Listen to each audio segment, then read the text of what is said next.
안녕하세요. 이젠 익사이팅 바이블 스터디 더블 EBS의 정화주 목사입니다. 천지창조 네 번째 시간입니다. 하나님께서 둘째 날 창조하신 것이 무엇인지 오늘 함께 살펴보도록 하겠습니다. 이제 로고송 좀 익숙해지셨나요? 우리 힘차게 로고송 함께 부르며 네 번째 강의 시작하도록 하겠습니다. 성경이 어려울 땐 더블 EBS, 성경이 지루할 땐 더블 EBS. 창세기 1장 6절에서 8절 본문을 함께 읽겠습니다. 하나님이 이르시되 물 가운데 궁창이 있어 물과 물로 나뉘라 하시고 하나님이 궁창을 만드사 궁창 아래의 물과 궁창 위의 물로 나뉘게 하시니 그대로 되니라. 하나님이 궁창을 하늘이라 부르시니라. 저녁이 되고 아침이 되니 이는 둘째 날이니라. 첫째, 창조주 하나님과 피조물인 인간. 하나님의 천지 창조는 매우 질서정연합니다. 6일 창조를 살펴보면 하나님께서 이 세상을 얼마나 체계적으로 창조하셨는지를 보여주죠. 이것은 하나님의 지혜가 어떠한지, 하나님의 성품이 어떠하신지를 나타냅니다. 우리가 사는 세상은 모든 개체들과 환경이 완벽한 구조를 이루고 있습니다. 이를 창조의 질서라 부릅니다. 지구는 스스로 24시간 동안 한 바퀴씩 자전을 하고 태양 주변을 365일 동안 한 바퀴씩 공전합니다. 물은 위에서 아래로 흐르죠. 공기는 높은 기압에서 낮은 기압으로 이동합니다. 지구는 이렇게 변하지 않는 창조의 질서를 따라 운행됩니다. 그런데 성경에 보면 때때로 창조의 질서를 역행하는 경우를 보게 됩니다. 질문하겠습니다. 그때가 언제일까요? 하나님께서 말씀하시는 때입니다. 하나님께서 모든 만물을 말씀으로 창조하셨다라는 이 진리가 단순히 창세기 1장에만 적용되는 것이 아니라 성경 전체를 통해서도 나타나는 것입니다. 하나님께서 피조 세계를 향해 말씀하실 때마다 모든 만물이 순종합니다. 말씀에 순종하는 장면에서 하나님의 창조주 되심이 증명이 되죠. 이러한 창조주의 능력은 피조물인 우리 눈에는 어떻게 보일까요? 전능하심으로 보입니다. 우리가 땅을 향해 큰 소리로 땅아 갈라져라 아무리 외친다 한들 어떻겠습니까? 땅은 꼼짝도 하지 않습니다. 하늘을 향하여 비야 쏟아져라고 아무리 고함을 질러도 하늘에서 비 한 방울 떨어지지 않습니다. 하지만 하나님의 말씀 한마디면 땅이 갈라집니다. 하늘에서 비가 억수같이 쏟아져 내리는 것이죠. 하나님의 말씀 앞에 생명체들뿐 아니라 무생물까지도 순종한다라는 것 정말 신기하지 않습니까? 하나님의 말씀의 영향력은 단순히 천지를 창조하실 때뿐만이 아닙니다. 지구의 역사가 끝나는 순간까지 여전히 유효합니다. 이러한 의미에서 창조주 하나님을 전능한 분이라 할 수 있습니다. 창조주의 전능하심과 비교되는 것이 인간의 무능함입니다. 인간은 자연의 힘 앞에 너무나도 연약합니다. 땅이 조금만 흔들려도 어떻습니까? 죽음의 공포를 느낍니다. 배를 탈 때 파도가 조금만 일어도 마찬가지입니다. 하늘에서 폭우가 쏟아져도 뙤약볕이 며칠만 지속되어도 사람들은 살 수 없다라고 고통의 신음소리를 내는 것이죠. 따라서 사람들이 아무리 큰 소리를 치며 창조주 하나님을 부인한다 한들 사람은 한갓 피조물에 불과합니다. 둘째, 첫째 날 빛의 창조. 우리는 지난 시간 첫째 날 빛의 창조에 대해 살펴보았습니다. 하나님은 첫째 날 빛을 창조하셨습니다. 빛은 모든 생명체가 살아가는 에너지를 공급해 준다고 했습니다. 또한 빛의 창조는 시간 창조라고 했습니다. 하나님은 가장 먼저 하루라고 하는 시간을 창조하셨죠. 그리고 또 한 가지 기억할 것이 있습니다. 지구를 비춘 빛은 단순히 빛 에너지뿐 아니라 열 에너지도 제공해 주었다는 것입니다. 빛만큼 중요한 것이 열입니다. 지구상의 생명체들이 살아가기 위해서는 적당한 온도가 주어져야 합니다. 그렇지 않으면 지구는 얼음 덩어리가 되고 말 것입니다. 하나님은 첫째 날 빛을 창조하시고 빛과 시간과 열까지 창조하신 것입니다. 셋째, 둘째 날 하늘 창조. 천지 창조를 잘 이해하기 위해서는 이미지를 보아야 한다고 말씀을 드렸습니다. 둘째 날 창조도 글로 보면 제대로 이해하지 못합니다. 단순히 궁창이라는 하늘을 창조하셨구나 하며 지나쳐버리기가 쉽습니다. 오늘 읽은 본문 6절, 7절을 다시 한번 읽어볼 텐데요. 눈으로 보듯이 상상하며 한번 본문을 읽어봅시다. 하나님이 이르시되 물 가운데에 궁창이 있어 물과 물로 나뉘라 하시고 하나님이 궁창을 만드사 궁창 아래의 물과 궁창 위의 물로 나뉘게 하시니 그대로 되니라. 이지 포인트 첫 번째, 이미지로 성경 보기. 우리는 이전 시간에 지구의 상태와 모습을 이미지로 확인했습니다. 그렇기 때문에 둘째 날 창조도 우리는 정확하게 이해할 수 있습니다. 둘째 날을 이미지로 표현한다면 어떻게 할 수 있을까요? 지구는 아주 두터운 물로 완전히 덮여 있었습니다. 그런데 하나님께서 둘째 날 이 두터운 물을 둘로 나누셨습니다. 이 말씀도 놀랍지 않습니까? 어떻게 지구를 덮고 있었던 그 물을 둘로 나눌 수 있겠습니까?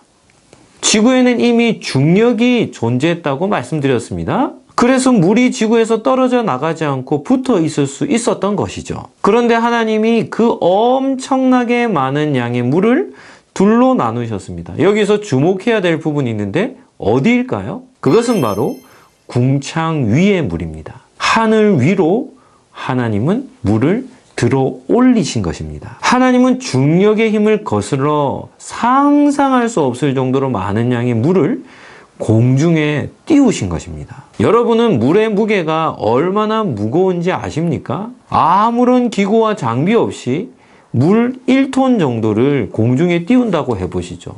가능하겠습니까?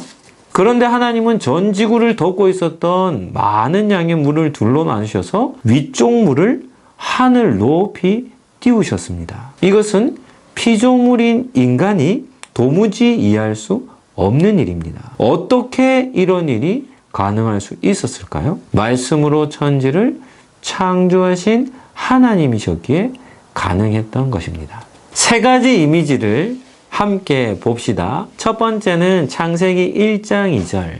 두터운 물로 덮여 있는 지구죠. 그리고 두 번째 그림은 창세기 1장 3절에서 5절. 첫째 날 창조한 이미지입니다. 그리고 마지막 세 번째는 오늘 살펴보고 있는 둘째 날 하늘 창조의 이미지입니다. 세 번째 이미지가 바로 우리가 지금 살펴보고 있는 본문을 그림으로 나타낸 것입니다. 그림을 통해 둘째 날 창조 역시도 어떻습니까?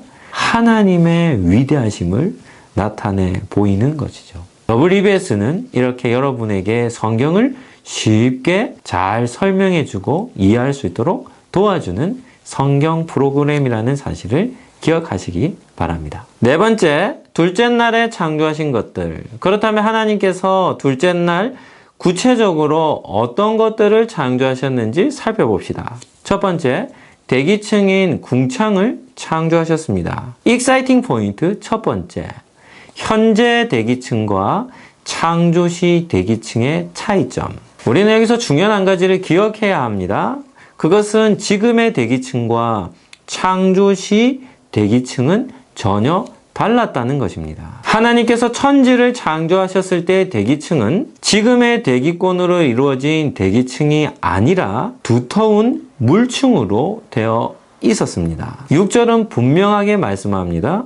지구를 두르고 있었던 두터운 물층을 하나님은 둘로 나누시고 하나를 궁창 위에, 하늘 위에 두셨다라고 말씀합니다. 상상해 봅시다.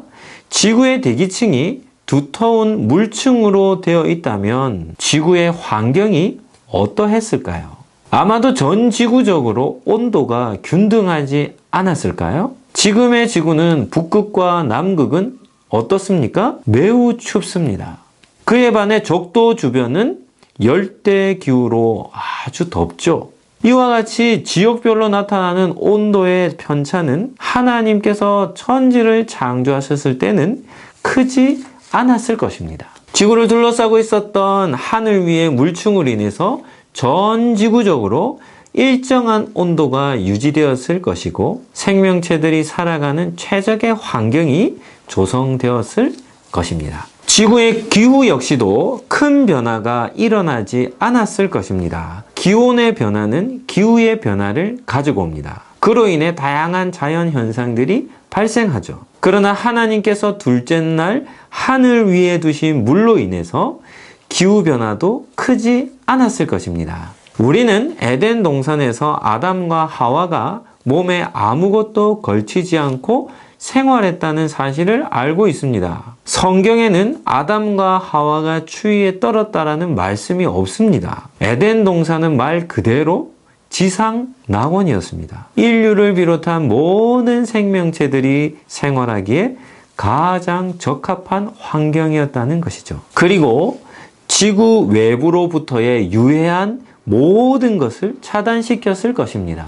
하나님은 지구를 가장 소중하게 여기십니다. 지구를 안전하게 보호해 주시고자 하늘 위의 물층으로 지구를 두르셨고 그것을 견고한 보호막으로 사용하신 것이죠. 하나님은 지구를 가장 안전한 장소로 창조하신 것입니다. 우리는 아담으로부터 노아에 이르기까지 900살 이상 살았다는 것을 알고 있습니다. 그것이 어떻게 가능했을까요? 지구는 장수할 수밖에 없는 최적화된 환경을 갖추고 있었고 생명을 위협하는 어떤 요소도 존재하지 않았기 때문입니다. 두 번째, 공기를 창조하셨습니다. 지구상에 존재하는 생명체들 중에 많은 수가 폐로 호흡을 합니다. 이 말은 무슨 말입니까? 반드시 공기가 필요하다는 뜻이죠. 하나님은 둘째 날에 궁창 아래의 물, 궁창 위의 물로 나누시고 거기에 생겨난 공간 속에 공기를 가득 채우셨습니다. 셋째, 넓은 바다를 창조하셨습니다. 하나님은 하늘 위의 물을 들어 올리시며 하늘을 창조하심과 동시에 또 하나 창조하신 것이 바로 바다였습니다. 어떤 사람들은 바다의 창조는 셋째 날 창조가 아닌가 하며 의문을 가질 수 있을 것입니다. 그러나 바다의 창조는 둘째 날로 보아야 하고 셋째 날은 땅의 창조로 보아야 합니다. 둘째 날 땅에 남겨졌던 물이 곧 바다가 되었기 때문입니다.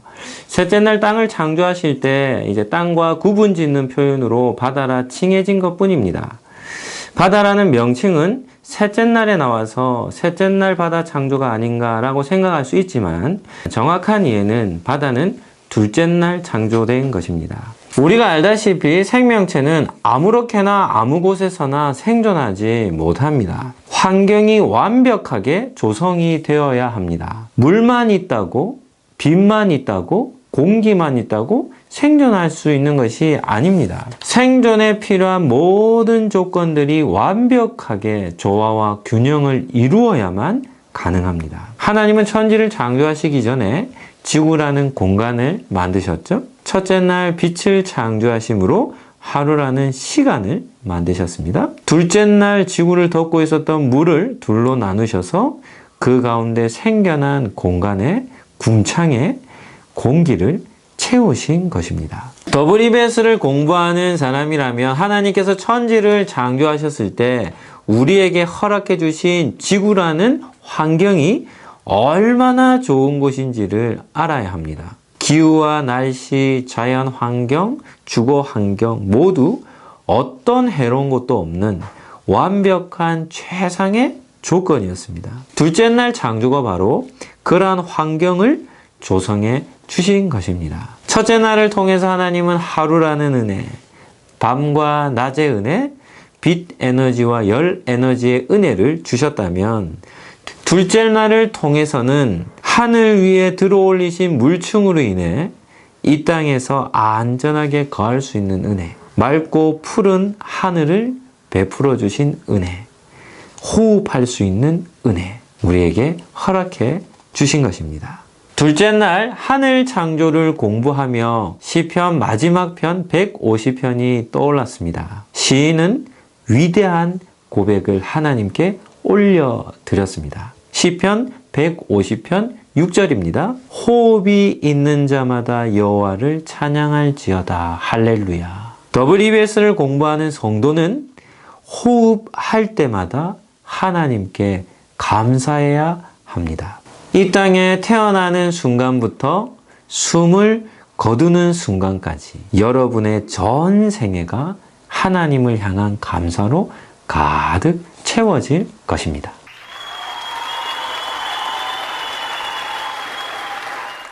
천지창조 네 번째 시간, 둘째 날 하늘 창조, 쉽고 흥미로웠습니까? 천지창조 공부를 통해서 여러분들이 잃어버렸던 감사가 회복되기를 예수님 이름으로 축복합니다. 앞으로도 WBS와 함께 해주시기를 바라며 다음 시간에 만나겠습니다. 안녕히 계십시오.